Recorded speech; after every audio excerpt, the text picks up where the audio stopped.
Hello everyone, welcome to another video. Today's an interesting day because it snowed last night. So I don't know if the whole course is going to be covered in snow. I'm looking at some of the grassy areas around here and it's pretty much all melted. But just in case it's not, we're going to go buy some colored balls. I never use colored balls, so unless it's like I know that it's snowing or something like that, so that's why we're headed to buy some colored balls. I think I make a right here. Do I? No, I make a right over there.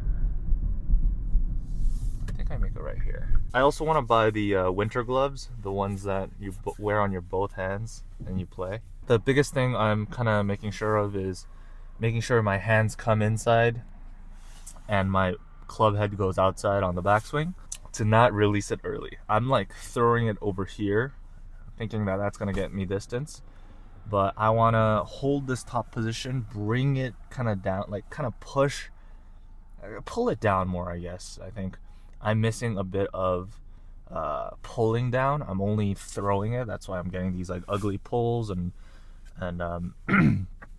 chunks. So make sure to at least pull it down a little in the beginning.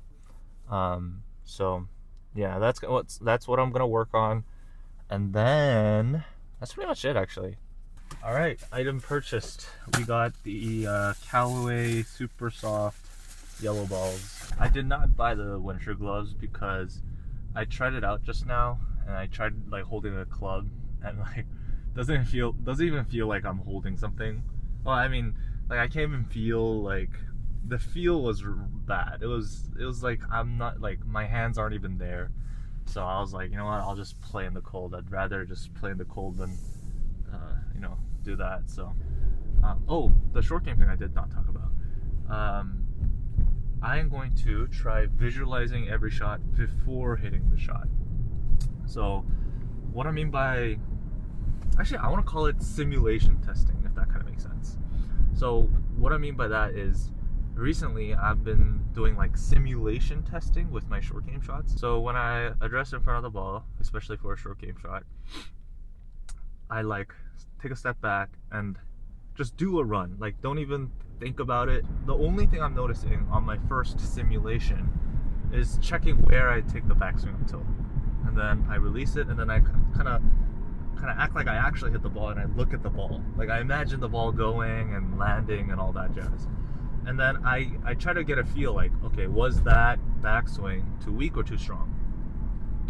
And then if I determine that it's too weak, I would do another, like a second simulation where I take it back shorter. And most of the times, my second simulation, I get like a, oh, okay, this is acceptable. I never get a feeling where it's like, oh, this is perfect. Once I just get to a backswing point where I'm like, oh, okay, I think this can be a not bad of a result. That's all I need. I don't need like a perfect run through. Oh my god, that Silverado is so loud. People who own Silverados, I think they hold it to their heart. It's their pride on how loud their Silverado is. Which I'm not complaining. I mean, it's not. It's not illegal or anything like that. But it's just something I noticed. And then also another thing I want to try is on like 50-yard, 70-yard shots, not to just use my 56 degree, because I use like 56 degree on every shot, like that's underneath like 100 meters. So I just want to get out of the habit, thinking like I just want to see what I can do with a lower lofted club in those distances. And yeah, that's pretty much it.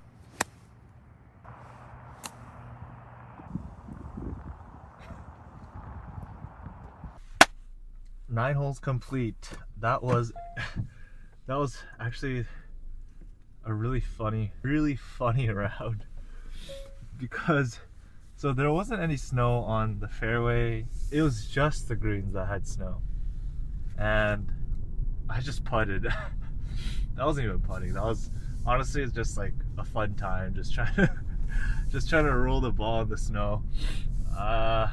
At the end though, I got like the hang of it. I got pretty good at it. If you guys are interested in the snowy round, head over to my TikTok and Instagram. You guys will find it there. That was funny. We are headed to the range. One really disappointing part of today's game was my driver. I just couldn't get the hang of it. I think it's because I didn't warm up or anything. So I got two good drives at the end, kind of, but really disappointing.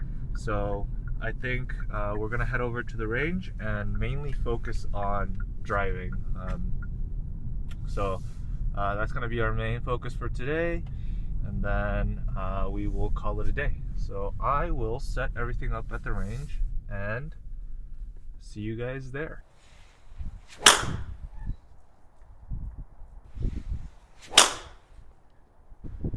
I'm really making sure that my center mass is behind the ball. So yes, my ball is on the left, in front of my left foot, but my head is still between the middle, right at the midpoint of my 2 feet. I'm like looking at the ball like this. That kind of makes sense.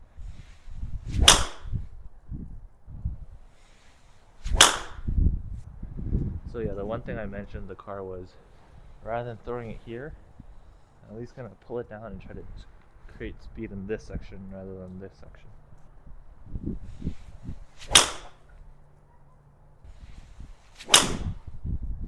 I think because I want to hit it up on the ball and kind of draw the ball so bad, I have a tendency to kind of exit this way.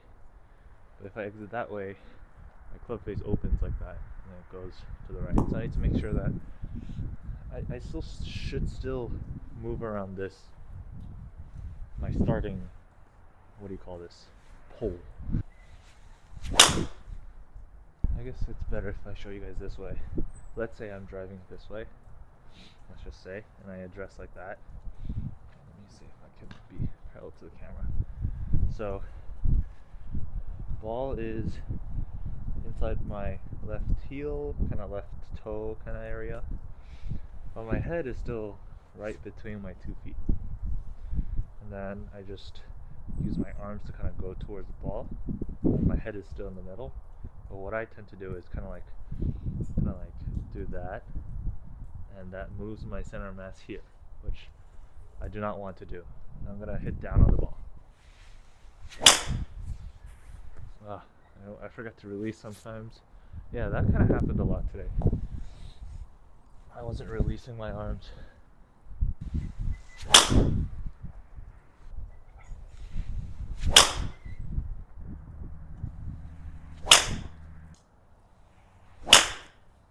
I'm totally casting it. Wow.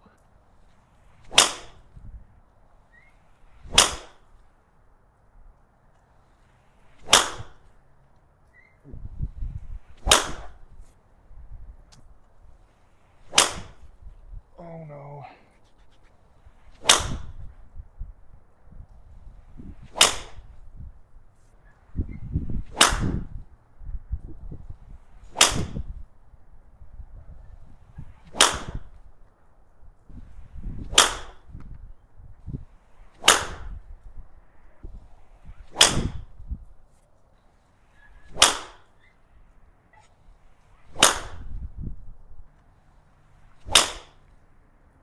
What I'm doing here is,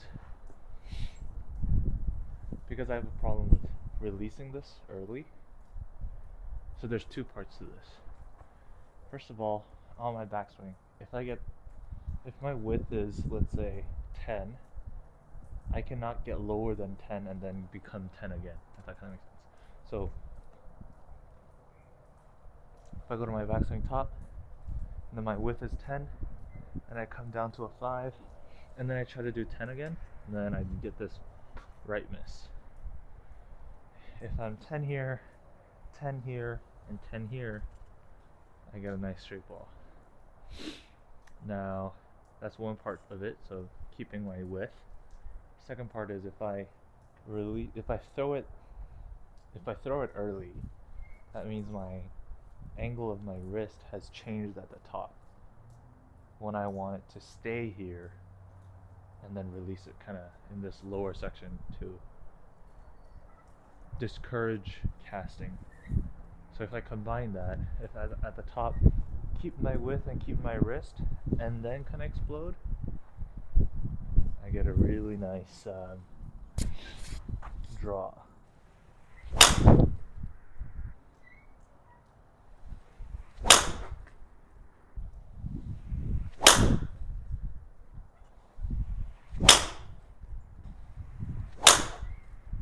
Hello everyone. So at the end I wasn't talking at all because I was just so focusing. Alright, I just want to sum it up before I end the video.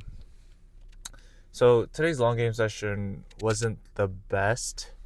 I didn't have any like huge epiphany moment, which, you know, not every range session can be, right? So it's okay, but here's what I do want to summarize my findings before I just call it a day.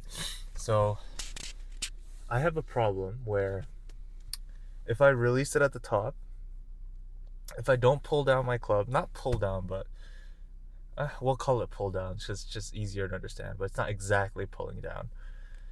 If I pull down my club, if I don't pull down my club and I just release it at the top, then I have a huge hook miss, that's what happens when you cast it.